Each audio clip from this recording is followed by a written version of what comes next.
प्यारे दोस्तों, आशा करता हूँ आप सभी मस्त होंगे और बढ़िया होंगे। और हमारा जो टॉपिक चल रहा था वो कौन सा था भाई?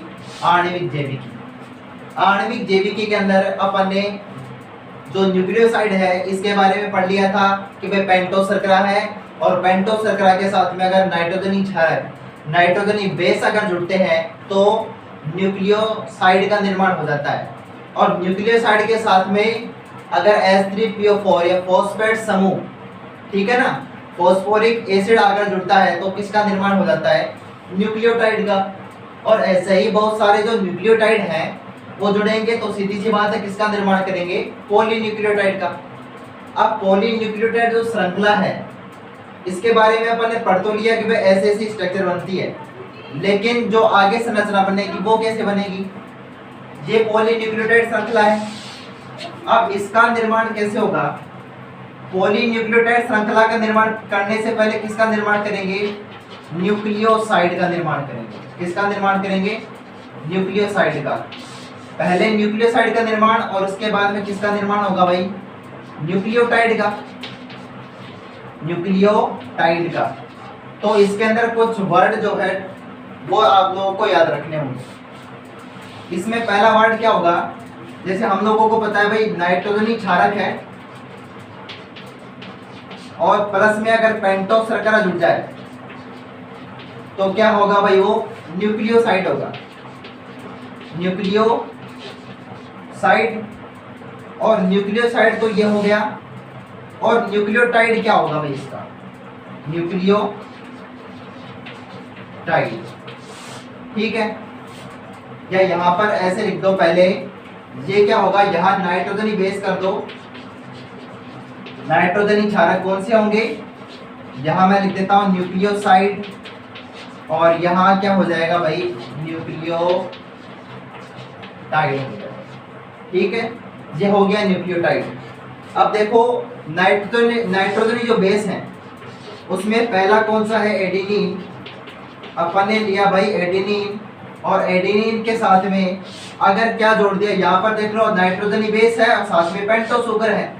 अब हमें पता है एडिनिन है, पेंटोस शुगर है, तो अगर डीएनए के साथ में जोड़ेंगे, मतलब डीएनए की संरचना के अंदर अपन जोड़ेंगे तो वहां पर कौन सी पेंटोस शर्करा होगी? वो डीऑक्सीराइबोस, ठीक है ना। और वहां पर कौन सी होगी? राइबोस। तो मैं यहाँ पर डायरेक्ट पेंटोस लेकर के चल रहा हूँ, ठीक है ना। तो एडिनिन बनेगा क्या भाई? न्यूक्लियोसाइड क्या बनेगा? एडिनोसिन। क्या बनेगा भाई? एडिनोसिन, ठीक है। अब अगर यहां पर मैं क्या लेता हूं? ग्वानिन, ठीक है। पहले मैं नाइट्रोजनी बेस ही लिख देता हूं, साइटोसिन,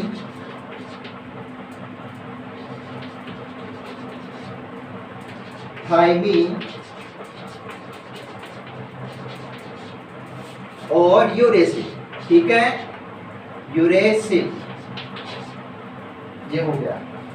अब जो एडिनिन है वो क्या बनेगा? Nucleoside, adenosine.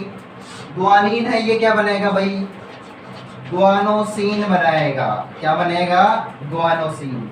और साइटोसिन क्या बनाएगा भाई?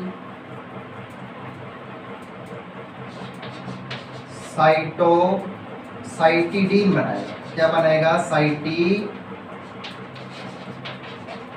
बनाएगा, ठीक है। थाइमीन क्या बनाएगा भाई? थाइमिडीन बनाएगा। क्या बनाएगा? थाइमिडीन। और यूरेसिल क्या बनाएगा? यूरिडीन बनाएगा। यूरिडीन, ठीक है ना। क्या बनाएगा? यूरिडीन बनाएगा। ये तो बात किसकी है? न्यूक्लियोसाइड की है। अब यहाँ पर क्या बनाते हैं भाई? ये सारे न्यूक्लियोटाइड में क्या बनाएंगे? एडिनिन। न्यूक्लियोसाइड में क्या बन रहा है? एडिनोसिन। और यहाँ पर क्या बनेगा? Adenylic acid. एडिनाइलिक एसिड, ठीक है। ग्वानोसिन क्या बनाएगा? ग्वानाइलिक एसिड। और साइटिडीन क्या बनाएगा? साइटिडाइलिक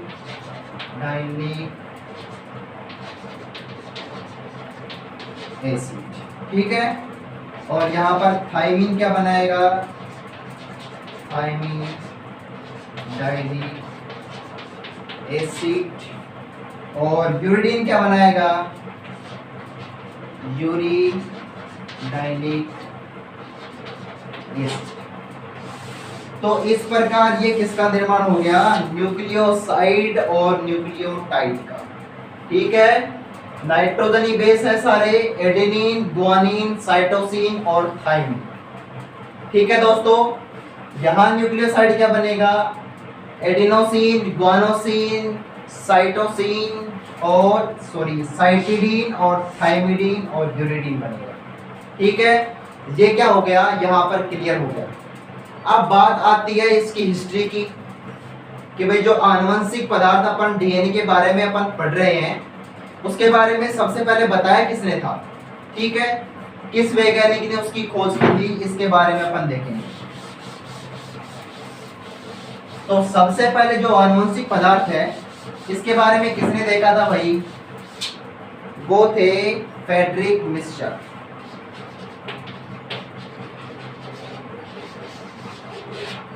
किसने देखा था, फ्रेडरिक मिस्चर ने। फ्रेडरिक मिस्चर ने पस की कोशिकाओं के अंदर आनुवंशिक पदार्थ की खोज की थी और इसको नाम क्या दिया था भाई, न्यूक्लिन नाम दिया। क्या नाम दिया था, न्यूक्लिन। क्या नाम दिया था भाई, न्यूक्लिन नाम दिया था।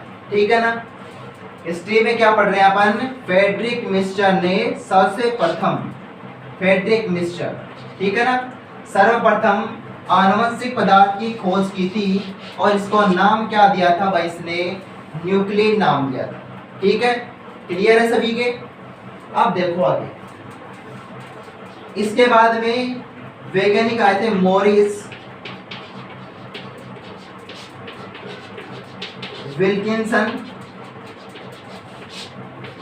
व रोजलैंड फ्रैंकलिन।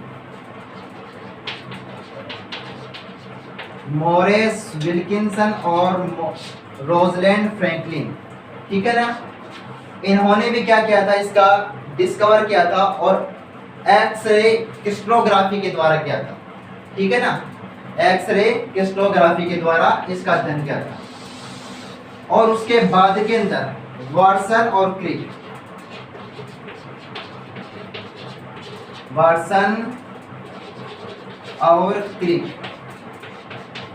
वाटसन और क्रिक ने क्या दिया था, इसका डबल हेलिक्स मॉडल दिया था। क्या दिया था, डबल हेलिक्स मॉडल, डीएनए का डबल हेलिक्स मॉडल।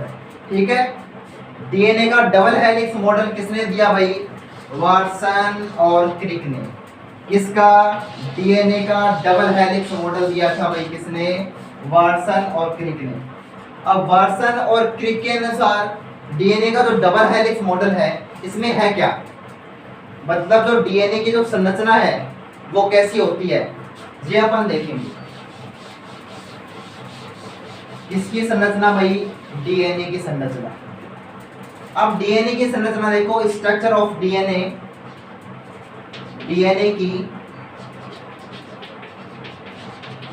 संरचना। ये जो वाटसन और क्रिक का डीएनए का डबल हेलिक्स मॉडल था, वो यही था। देखो भाई क्या था वो मॉडल, ये है भाई डीएनए, ये क्या है भाई, ये डीएनए।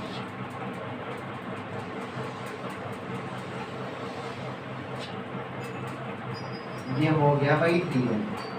ठीक है,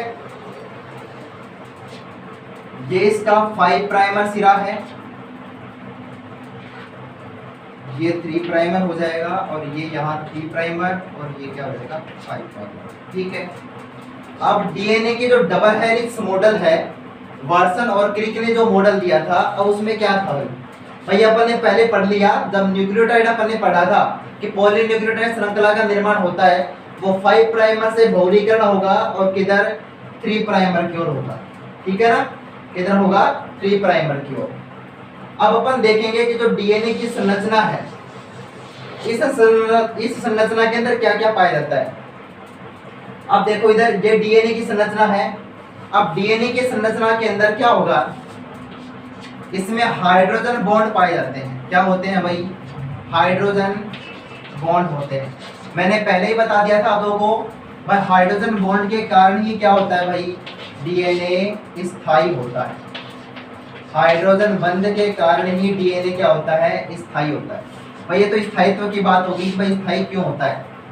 अब डीएनए की देखो एक रज्जुक तो ये हो गई और एक रज्जुक हो गई ये, मतलब डीएनए की जो दो रज्जुक होती है, ठीक है ना, दो रज्जुक पाई जाती है डीएनए में, दो रज्जुकें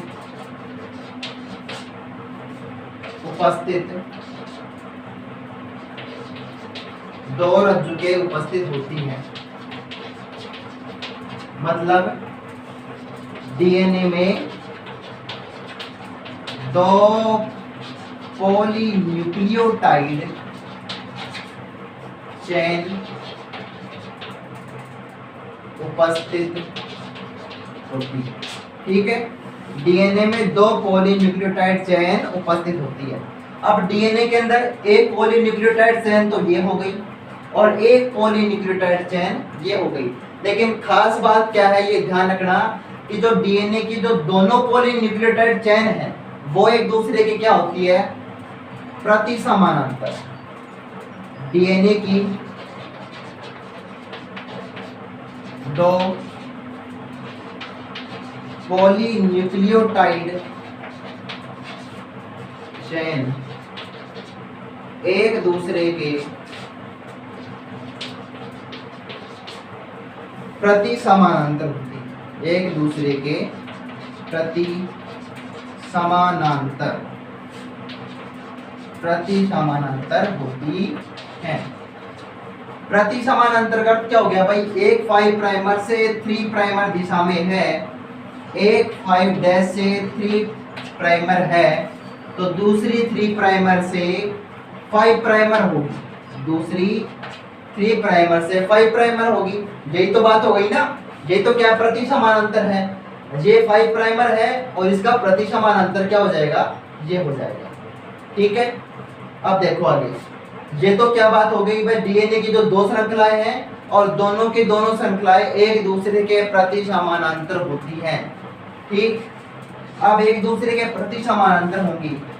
अब यहाँ पर क्या होगा, ये लेकर के और ये क्या हो गया, एक कुंडलन हो गया और इसकी लंबाई कितनी होती है भाई, 34 एंगस्ट्रॉम होती है। कितनी होगी, 34 एंगस्ट्रॉम, ठीक है। इसके अलावा एक कुंडलन के अंदर, तो यहाँ लिख देता हूं पहले मैं, एक कुंडलन की लंबाई कितनी होगी भाई, 34 एंगस्ट्रॉम। कितनी हो गई भाई, 34 एंगस्ट्रॉम। अब एक कुंडलन के अंदर क्षार युग्म में बेस पेयर कितने होते हैं भाई, 10।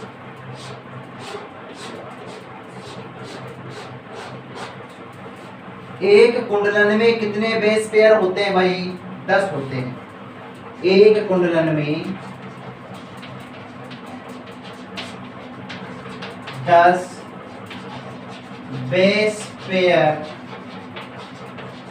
पाए जाते हैं। 10 क्षारक युग्म होंगे, 1 2 3 4 5 और 5 कितने हो गए, 10 हो गए। और 10 क्या होंगे, क्षारक युग्म पाए जाएंगे। अब देखो ये बेस पेयर हो गया और ये बेस पेयर हो गया।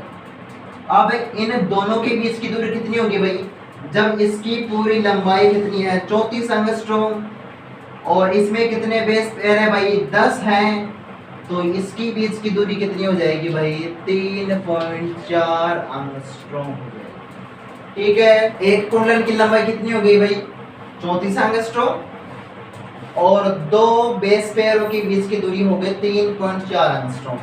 यहाँ तक क्लियर हो गया सभी के। अब देखो जहाँ एक रज्जुक तो ये और दूसरी रज्जुक ये, मतलब दोनों पॉलीन्यूक्लियोटाइड श्रृंखलाओं की बीच की दूरी कितनी होगी, 20 एंगस्ट्रॉम होगी। कितनी होगी भाई, 20 एंगस्ट्रॉम होगी। तो इन सभी के बारे में वॉटसन और क्रिक ने बताया था, और यही क्या है, डीएनए का डबल हेलिक्स मॉडल है। हाँ, एक बात और है जो चारगाफ ने बताई थी, इसके अलावा एक बात और है, किसने बताई थी भाई, चारगाफ ने। चारगाफ ने क्या बताया, अब देखो आप लोगों को पता है भाई एडेनिन जो है वो किसके साथ जुड़ता है, थाइमिन के साथ में, और गुआनिन किसके साथ में जुड़ता है, साइटोसिन के साथ में। मतलब एडेनिन और गुआनिन क्या है भाई, प्यूरिन है, और साइटोसिन और थाइमिन क्या है, pyrimidine। ठीक है,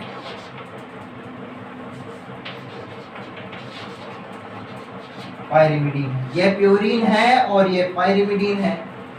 तो मतलब जितने एडेनिन होंगे उतने क्या होंगे भाई, थाइमिन होंगे, और जितने गुआनिन होंगे उतने क्या होंगे, साइटोसिन होंगे। इसका अर्थ क्या हो गया, जितने प्यूरिन होंगे उतने ही क्या होंगे, pyrimidine होंगे। ठीक है ना। तो एडेनिन और गुआनिन और साइटोसिन और थाइमिन का अनुपात क्या रहेगा, इसमें 1 रहेगा, क्योंकि जितने एडेनिन होंगे उतने क्या होंगे, थाइमिन होंगे, और जितने साइटोसिन होंगे उतने क्या होंगे, गुआनिन होंगे।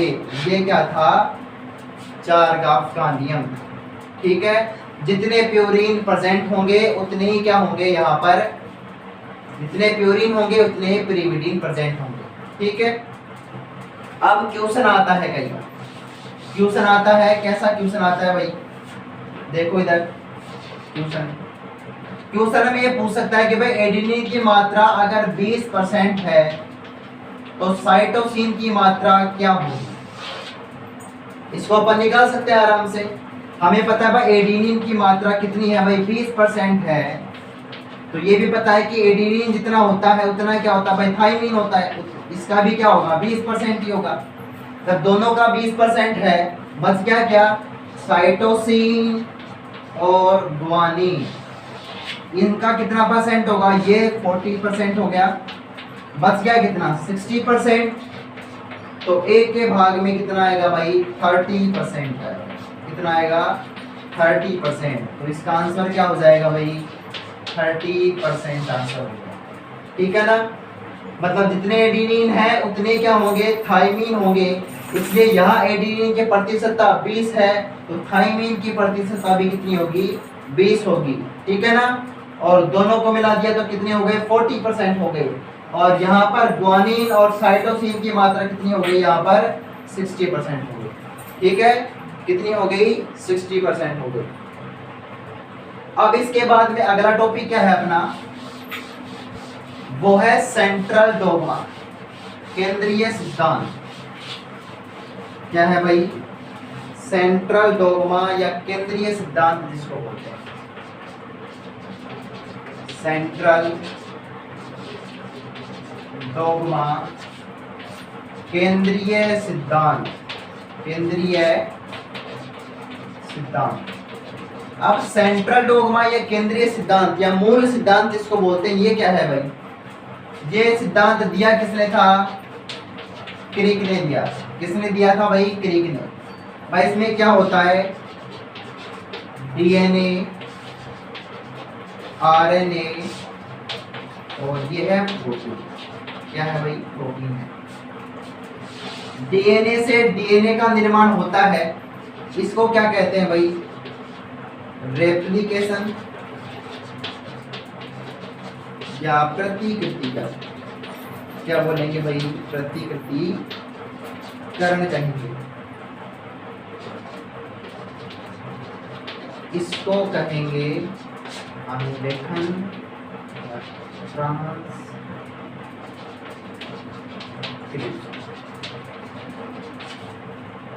इसको कहेंगे अनुलेखन।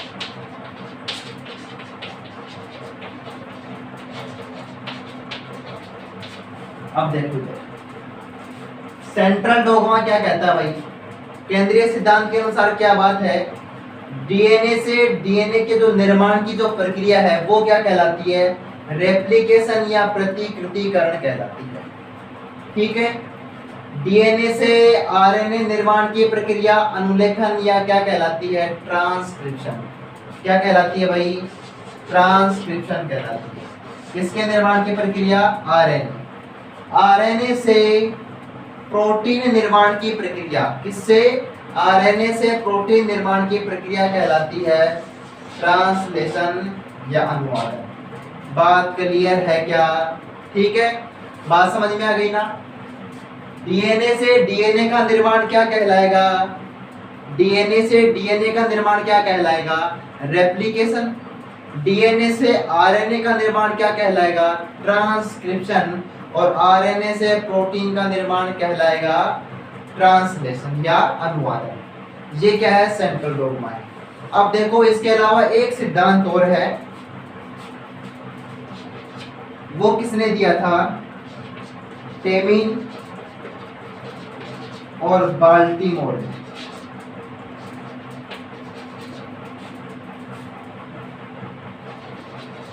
बाल्टीमोर ने दिया, ठीक है ना?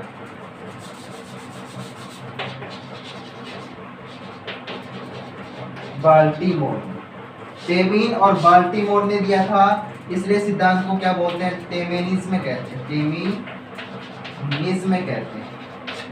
अब देखो, इसके अनुसार क्या है? हमने भाई ये तो देखा है कि डीएनए से क्या बनना है? आरएनए। क्या बनता है भाई? डीएनए से आरएनए। ये तो अपन ने देख लिया। और डीएनए से आरएनए बनता है, इसको क्या बोलते हैं? अनुलेखन कहते हैं, सीधी सी बात है। लेकिन आरएनए से डीएनए का बनना क्या कहलाएगा? Reverse transcription. रिवर्स का मतलब क्या हो गया? प्रतीप। ट्रांसक्रिप्शन का अर्थ क्या हो गया? अनुलेखन। तो इसको क्या कहेंगे अपन? प्रतीप अनुलेखन कहेंगे। क्या कहेंगे? प्रतीप अनुलेखन। प्रतीप अनुलेखन हो गया। डीएनए से आरएनए का निर्माण तो क्या है? अनुलेखन है। और आरएनए से डीएनए का निर्माण होना क्या हो गया? प्रतीप अनुलेखन। Reverse transcription.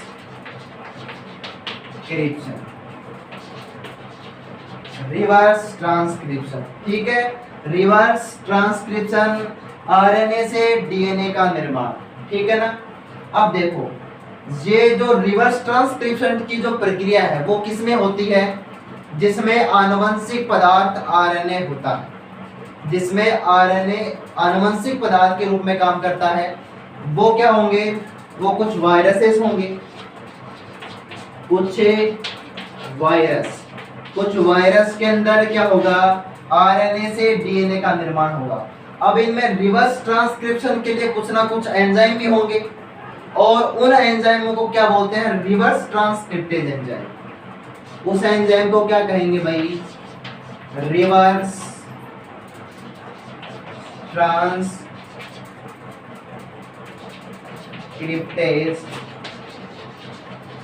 एंजाइम।